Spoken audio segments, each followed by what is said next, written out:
Hello students, welcome to our channel physics competition and preparation. तो हम लोग आज इस प्रैक्टिस सेट पे कुछ क्वेश्चंस देखने वाले हैं। Let us go to the questions. First question है, two simple harmonic motions acting at right angles to each other having the time periods in ratio 1:2 but different amplitudes with a phase difference of π/2 give rise to. और इन चारों में से कौन सा option होगा? सबसे पहले हम लोग इस क्वेश्चन में देखते हैं कि हमारे पास दो सिंपल हार्मोनिक मोशंस है जो कि राइट एंगल्स पे वर्क कर रहे हैं। हमारे पास जो दो हार्मोनिक इक्वेशंस होंगे, एज्यूम कर लेते हैं y1 और y2, हमारे पास दो हार्मोनिक इक्वेशंस हैं एसएचएम के, y1 और y2। तो इन दोनों के बीच में जो एंगल है वो 90 डिग्री है। और हम लोग जानते हैं जब भी हम लोग रिजल्टेंट निकालते हैं किसी दो एसएचएम का, तो हम लोग अगर रिजल्टेंट लिखते हैं अगर दोनों के बीच में 90 डिग्री है तो उनका जो रिजल्टेंट हो जाता है वो हो जाता है y1² प्लस y2²। अगर यहीं पर अगर कोई एंगल होता तो हम लोग फॉर्मूला लगाते cosine, law of cosine, y1² plus y2² plus 2y1 y2 cos theta, where theta will be the given angle. तो यहाँ पे हमारा जो एंगल है वो राइट एंगल है, 90 डिग्री है, तो cos थीटा 0 हो जाता है, cos 90 0 हो जाता है। तो हमारे पास सिर्फ निकल कर आएगा y² = y1² प्लस y2²। सबसे पहले हम लोग y1 और y2 का इक्वेशंस देख लेंगे क्या बनेगा। तो यहाँ पे टू डिफरेंट एम्पलीट्यूड्स है विथ फेज डिफरेंस ऑफ π/2। तो सबसे पहले हम लोग लिख लेते हैं दो डिफरेंट एम्पलीट्यूड्स के साथ। मान लेते हैं इसका जो एम्पलीट्यूड है वो a है, y1 = a साइन ω1t, ये एक एसएचएम हो गया। और दूसरा एसएचएम मान लेते हैं with different amplitude b sine ω2t, और साथ में हमारे पास एक फेज डिफरेंस है π/2 का। तो ये इक्वेशन बन जाएगा साइन π/2 प्लस थीटा, तो ये हो जाएगा b कॉस ω2t। यहाँ तक क्लियर ना? हमारे पास एक रिलेशन है कि इनके जो टाइम पीरियड के बीच का जो रेशियो है वो 1:2 है। तो हम लोग यहाँ पे लिख सकते हैं कि जो T1:T2 है दैट इज़ 1/2। साथ हम लोग ये पता है कि जो ओमेगा होता है, ओमेगा इज़ 2π/t, तो यानी omega is inversely proportional to t। That means अगर हम लोग यहाँ पे इन्वर्स करें, दैट मीन्स ओमेगा 1/ω2, तो ये हो जाएगा inverse of the time periods, that means T2/T1 that will give 2/1, which means omega 1 = 2 times of ω2। अब अगर ओमेगा 1 ओमेगा 2 के साथ साथ y1 और y2 के वैल्यूज़ को अगर हम लोग इस इक्वेशन में पुट करते हैं तो आइए देखते हैं हम लोग को क्या देखने के लिए मिलता है। इसमें देखने के लिए मिलता है कि जो y1 y² = y1² plus y2², ये हो जाएगा y1² plus y2² a sine 2ω2t whole square plus b cos ω2t whole square. यहाँ पे y1 है a साइन 2ω t, और y1 क्योंकि यहाँ पे 2ω2t हो गया, क्योंकि यहाँ पर हमारा जो ω1 था वो ω2 के बराबर था, तो हम लोग यहाँ पे ω1t को हम लोग 2ω2 लिख सकते हैं। वैसे ही यहाँ पे हमारे पास अब ये इक्वेशन आ गया। जब हम लोग इस इक्वेशन को एनालाइज करते हैं तो हमें ये कुछ इस तरह का दिखता है, r थीटा = √, और इसको हम लोग इक्वल कर सकते हैं r² = a sine theta square plus b cos theta square, जो कि रिजेंबल करता है पोलर फॉर्म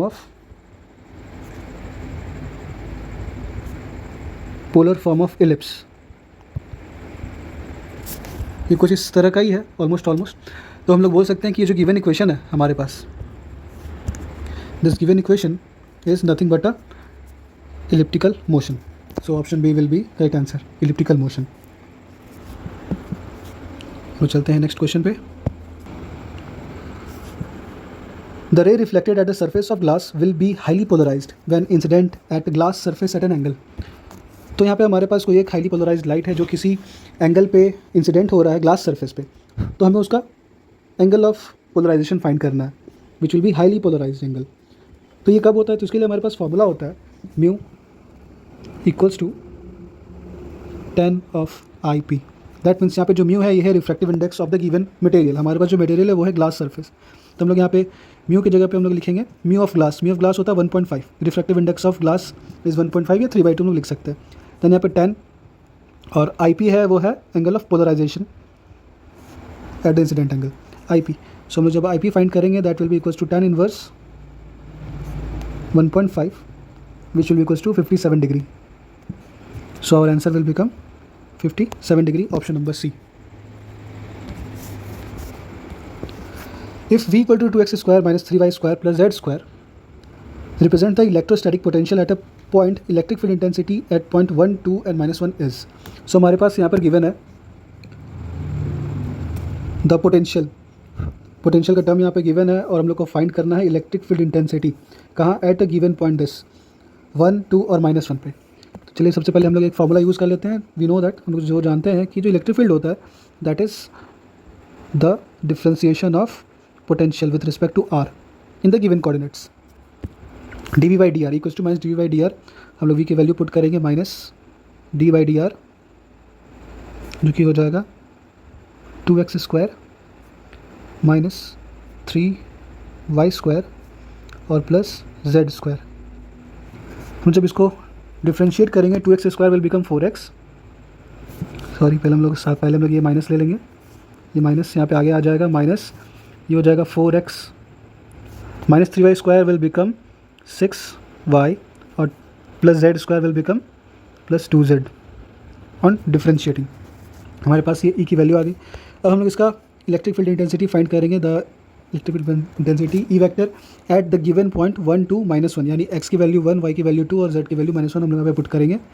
तो ये हो जाएगा in the vector form, this will be written as minus 4xi cap minus 6yj cap plus 2zk cap.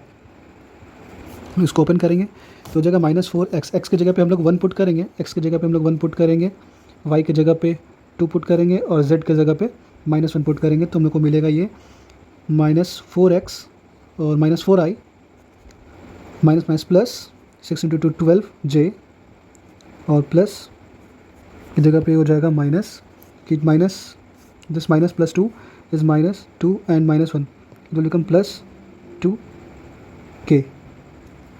तो हमारा जो ई वेक्टर निकल कर आ गया वो हो गया -4i + 12j + 2k, option number A.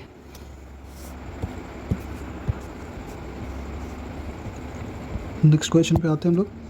The value of objective aperture of telescope which may just resolve 2 stars having angular separation 4.88 multiply by 10⁻⁻6 radian in light. तो देखते हैं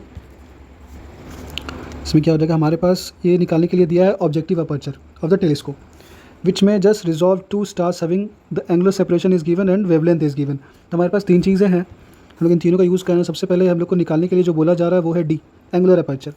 हमारे पास जो है ये है थीटा, जो कि एंगुलर सेपरेशन है। थीटा इज इक्वल टू ये हो जाएगा 4.88 इंटू 10⁻⁻6 रैड्स 66 रेडियंस। और साथ में हमारे पास वेवलेंथ गिवन है जो कि lambda equals to 6000 angstrom,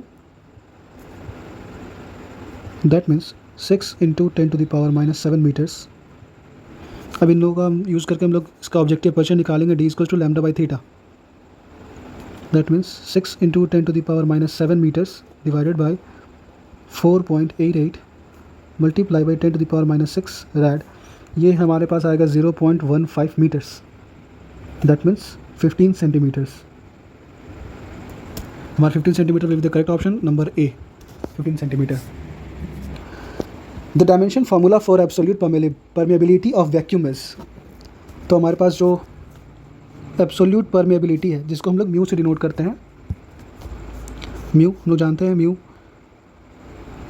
absolute permeability in vacuum, इसका वैल्यू जो होता है वो होता है 4 पाई मल्टीप्लाई बाई 10⁻⁷ न्यूटन पर एम्पियर स्क्वायर। और हम लोग इसके साथ साथ इसकी जगह पे हम लोग Henry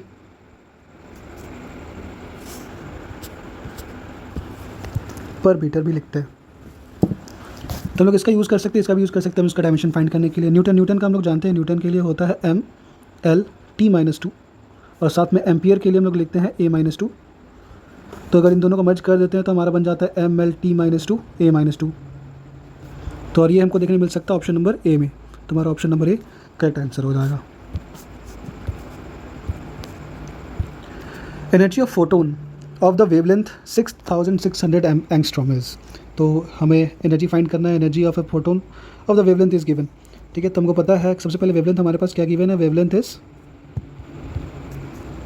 wavelength is equal to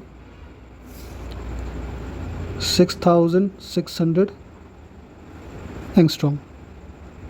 6600 angstrom, इसको हम लोग सिंप्लीफाई करके लिख सकते हैं 6.6 multiply by 10⁻⁻7 metres. Now directly formula use करेंगे, equals to hc by lambda. hc by lambda will become h का वैल्यू है 6.6 multiply by 10⁻34 joule second multiply by c is 3 into 10⁸ metre पर second and divided by the lambda is 6.6 multiplied by 10⁻⁻7 meters। तो हमें यहाँ पर देखने के लिए मिल जाएगा ये 6.6 के साथ ये 6.6 विल बी कैंसिल आउट, और यहाँ पे हमारे पास बच जाएगा 3 मल्टीप्लाई बाई 10⁻⁻19, ये -34 + 8 + 7 will become -19 joules. So the energy will be equal to 3 into 10⁻⁻19 joule, which is option number D. The dimensions of Planck's constant is same as that of। अब हमारे को पता करना है कि ये जो Planck's constant है उसका डायमेंशन इन चारों में से किसके इक्वल आता है। सबसे पहले हम लोग जानते हैं कि h का क्या होता है। Planck's constant को हम लोग लिखते हैं 6.6 इंटू 10⁻⁻34 जूल सेकेंड, यानी इसको अगर हम लोग डायमेंशन फॉर्म में लिखते हैं तो ये हो जाता है mL2T-1 जूल सेकेंड। अब हमको देखना है कि इसके बराबर में किसका आ रहा है। सबसे पहले हम देखते हैं रोटेशनल काइनेटिक एनर्जी। इसका जो फॉर्मूला होता है वो होता है 1/2 I ω², यानी कि इसका जो डायमेंशन फार्मूला होता है वो होता है mL2T-2। इसको होता है एंगुलर मोमेंटम। एंगुलर मोमेंटम के लिए होता है, एंगुलर मोमेंटम का फार्मूला होता है हम लोग जानते हैं R क्रॉस B होता है, और इसके लिए जो फार्मूला बनता है वो होता है mL2T-1। एंगुलर वेलोसिटी का सिमिलरली हम देखते हैं तो इसके लिए होता है R क्रॉस V, और इसका जो फार्मूला होता है डायमेंशन वो होता है L2T-1। साथ में लास्ट में आ जाता है लीनियर मोमेंटम, जिसको हम लोग P से डिनोट करते हैं, जो कि m मास इंटू वेलोसिटी के बराबर होता है। इसके लिए बन जाता है मास का kg m और मीटर पर सेकंड L_T-1। तो हम लोग जब इसको मैच करते हैं तो mL2T-1 ये सिर्फ आ रहा है इसके साथ, that means angular momentum, option number B.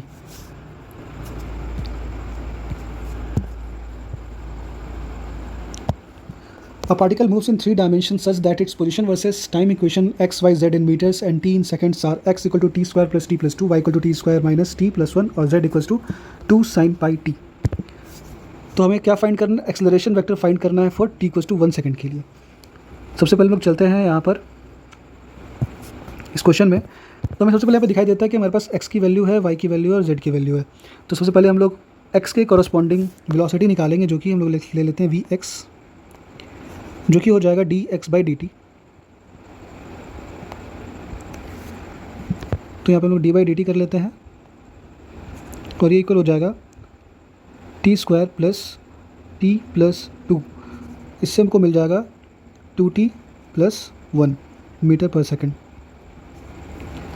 और फिर इसी के कॉरस्पॉन्डिंग जब हम लोग एक्सलेरेशन निकालते हैं x डायरेक्शन में, ये हो जाएगा dvx divided by dt, which is equals to d/dt। हमारा जो vx है वो है 2t प्लस 1, जो कि इक्वल हो जाएगा 2 मीटर पर सेकेंड स्क्वायर के। सिमिलरली अगर हम लोग y के रिस्पेक्ट में निकालें तो vy हो जाएगा dy बाई dt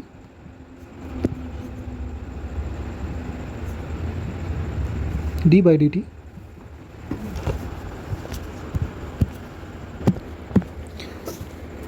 तो यहाँ पर पास जो y है वो है t² माइनस t प्लस 1। यहाँ से हम लोग को मिल जाएगा 2t - 1 मीटर पर सेकेंड। कॉरस्पॉन्डिंग हमारा जो एक्सेलरेशन होगा ए वाई, ये हो जाएगा D V Y by D T. That means D two T minus one, अगर इसको डायरेक्टली हम करते तो ये फिर से आ जाएगा 2 मीटर पर second square.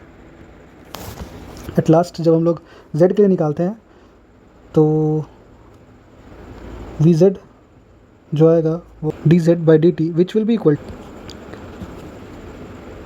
To cos pi T meter पर सेकेंड। सिमिलरली जो ए जेड आएगा वो हो जाएगा D V Z by dt, and this will give minus 2 sin pi t, and this will give 0. Why 0?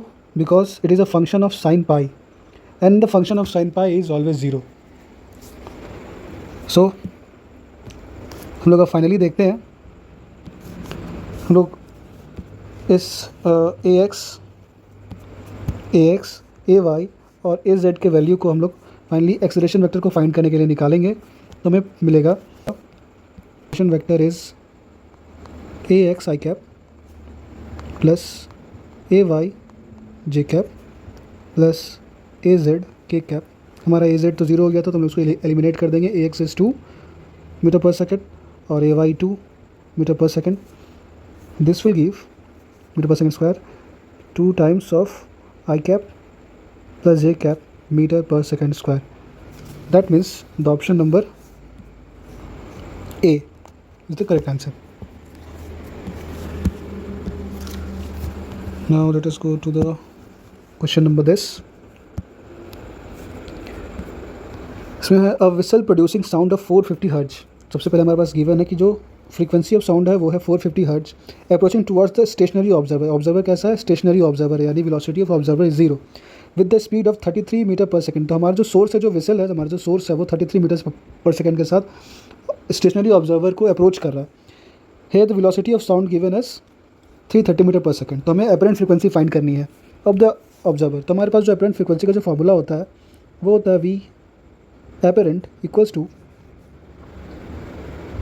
velocity of sound minus velocity of observer divided by velocity of sound minus velocity of source mod multiply by the frequency of the source। तो हमारे पास सारे values है। velocity of sound is given as 330 meter पर second minus velocity of observer is 0, velocity of sound minus velocity of source that is 33 meter पर second, the bracket or the mod fs velocity the frequency of source is 450 hertz। इसको हम जब solve करेंगे so this will give us 500 hertz, so our answer will be 500 hertz। इस video में बस इतना ही, और भी प्रैक्टिस सेट्स करने के लिए आप आगे की वीडियोस देखते रहिए। चैनल को सब्सक्राइब कर लीजिए और बेल आइकन को दबा लीजिए ताकि आपको सारे नोटिफिकेशंस मिलते रहे। Thank you very much.